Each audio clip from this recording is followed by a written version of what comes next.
जो बड़ी खबर इस सारे में ये है कि जो पुरतशद्दुद वाकयात हैं वो एक से ज्यादा है जिसकी इन्वेस्टिगेशन हो रही है।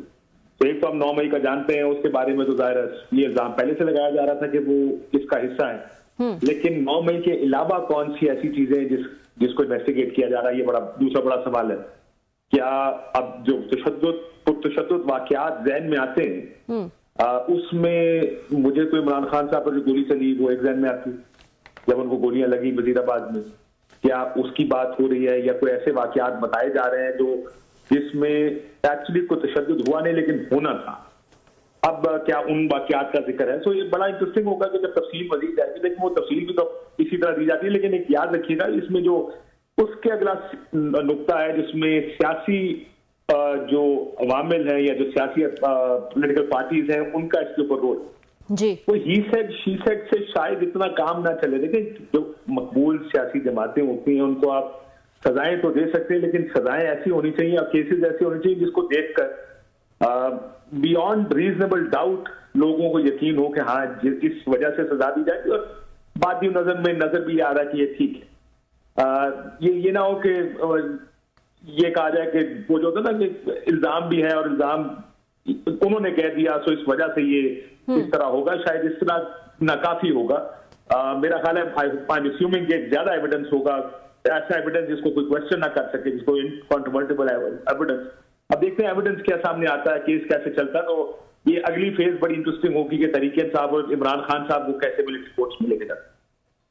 जी, मैं यही पूछने वाली थी कि इमरान खान साहब जो है वो अब कितनी मुश्किल में हैं, क्योंकि हुकूमत तो कहती है जो भी इनकी एक्टिविटीज़ हैं फैज़ हमीद साहब की, वो जो है उसके ताने बाने, उसका गठजोड़ जो है वो इमरान खान और पीटीआई से मिलता है। तो इमरान खान साहब के लिए कितनी मुश्किल होगी अब?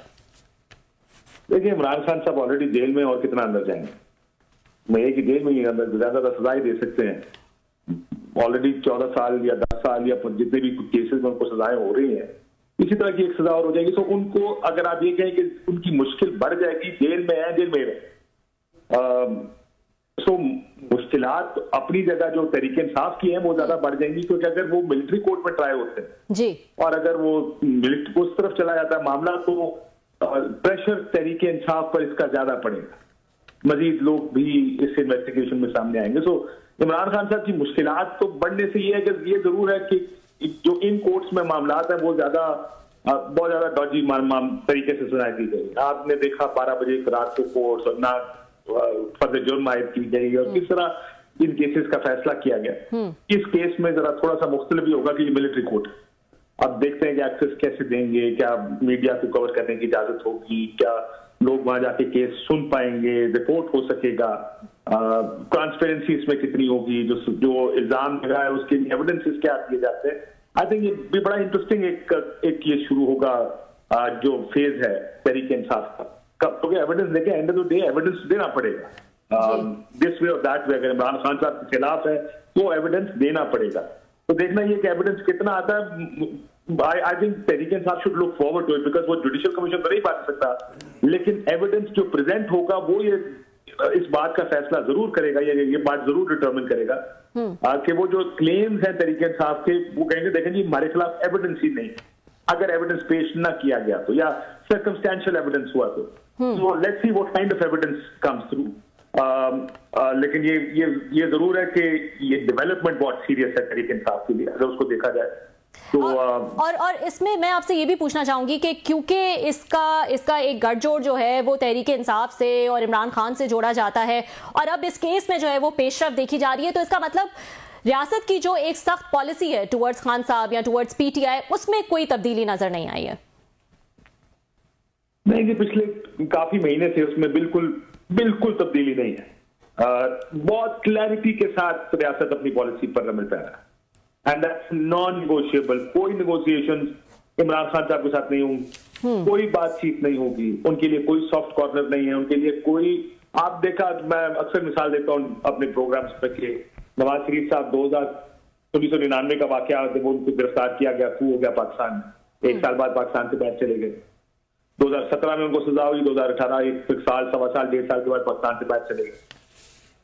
तो अमूमन एक साल वो थ्रेशोल्ड होता है, साल सवा साल के बाद जब बातचीत शुरू हो जाती है, जब सियासतदान की मुश्किलात कम होनी शुरू हो जाती है, उनके साथ डील होती है और या कोई डील ऑफर होती है, यहां पर मसला ये नहीं है कि डील ऑफर हो रही है और इमरान खान साहब कबूल नहीं कर रहे। लग ऐसे रहा है कि यहाँ पे डील ऑफर भी नहीं हुई है और बड़ी क्लैरिटी के साथ एक बात बार बार तर्जुमान जो फौज के हैं वो सारे कहते हैं, फौज एस्टैब्लिशमेंट के जो भी ये हमें हमारे पास आते हैं टीवी में जो उधर का पैगाम लेकर आते हैं, तर्जुमान नहीं जो उधर का पैगाम ज्यादा लेकर आते हैं वो ये कहते हैं कि कोई सॉफ्ट कॉर्नर नहीं है, कोई लेटिंग अप नहीं है तरीके इंसाफ के लिए।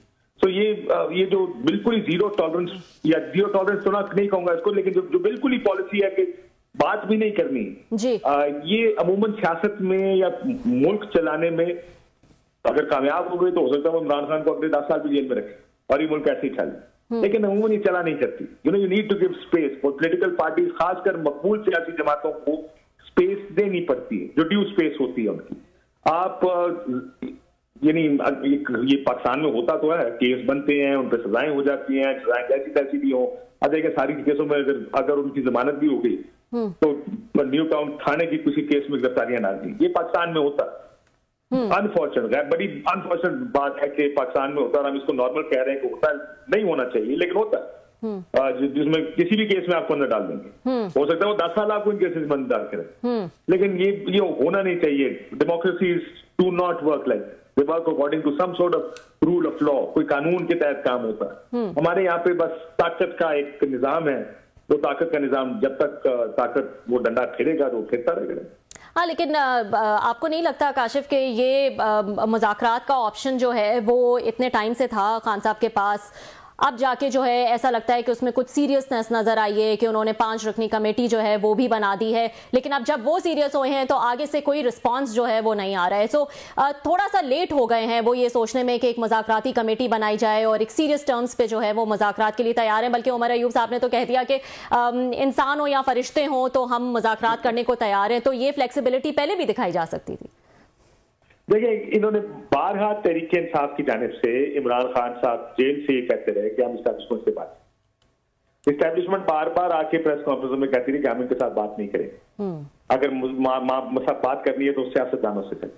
प्रॉब्लम यह है कि तहरीक इंसाफ का ये मानना है कि सियासतदान के पास हमें देने को कुछ नहीं, वो तो बेनिफिशरी है सारे 8 फरवरी का उस सारी धांधली का 4.7 की गवर्नमेंट है, ये हमें क्या दे सकते हैं। बात भी ठीक है। देखिए, अगर आप इफेक्टिवली इस निजाम को देखें कि खड़ा किधर है, खड़ा कि जो चीजें तरीके इंसाफ को चाहिए, अगर वो सिर्फ एक नुक्ते पर भी बात करते हैं कि इमरान खान को रिहा कर दिया, एक नुक्ता भी अगर इमरान खान रिहा कर भी दिया जाए तो वो ही इमरान शायद इस हुकूमत को गिराने के लिए काफी होगा, क्योंकि इमरान खान साहब बाहर आके चुप तो बैठेंगे नहीं।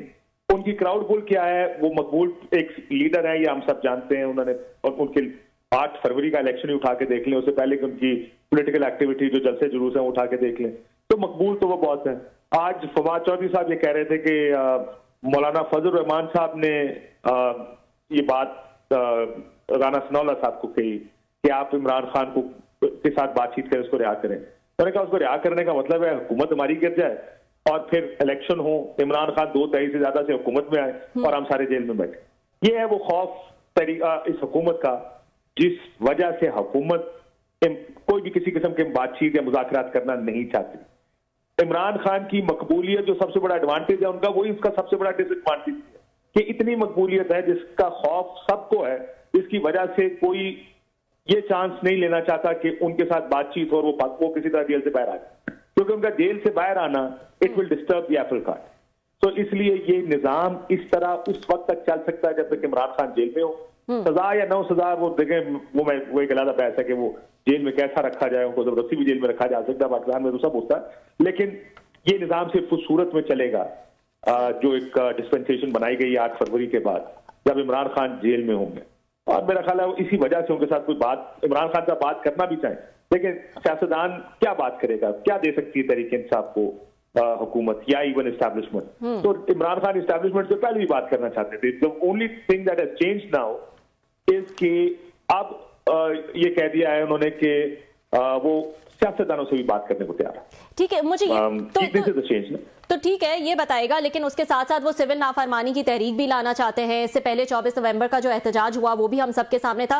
पहले तो ये कहा जा रहा था कि क्योंकि उनको पता है कि फैज हमीद साहब के हवाले से कोई पेशरफ्त, बड़ी पेशरफ्त होने वाली है, इसलिए जल्दी जल्दी में ये एहतजाज की कॉल जो है वो दी गई, और फिर क्या हुआ वो हम सबके सामने है। अब वो सिविल नाफरमानी की बात कर रहे हैं। ये भी कोई एक कामयाब स्ट्रैटेजी नजर आ रही है आपको कि लोग जो हैं वो पैसे नहीं भेजेंगे या अपने बिल नहीं भरेंगे? क्या लग रहा है आपको? देखिए 2014 में मुझे आज भी वो दिन याद है जब खान साहब ने कहा था एक दफा कंटेनर खड़े होकर कि कल मैं एक ऐसा ऐलान करूंगा कि आप हैरान हो जाएंगे और परेशान हो जाएंगे और वो सब बदल देगा। और अगले दिन खान साहब ने वो बिल जलाए थे और कहा था कि सिविल नाफरमानी। लेकिन पाकिस्तान में देखो बड़े स्पेसिफिक माहौल में सिविल नाफरमानी काम करती है। हमारे मुल्क में क्या लोग पैसे भेजना छोड़ देंगे? लोग उस रास्ते से पैसे भेजते हैं जो रेमिटेंस पाकिस्तान में आती है, जो उनके लिए सहल तरीन, आसान तरीन और मुनाफा बख्श तरीन होता है।